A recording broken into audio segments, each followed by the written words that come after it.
we can create an external contact in Yamdu. In the company area, we're going to head on over to the address book.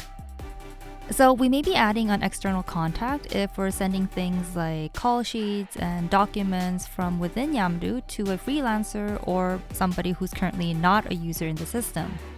Let's go ahead and add an external contact. Here, we're going to give the contact a name, Daniel. And we're going to go and select a position from the list or search for one by typing it in. We can also change the display position name to something else. Then we can add this contact to a user group and enter in their details like email, a secondary email, and phone number, and so on.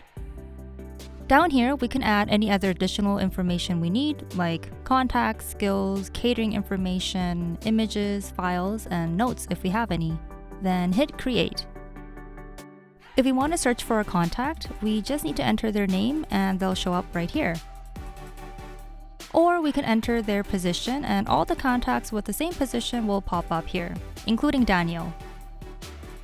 And that is how to create an external contact. Stay tuned for more tutorials.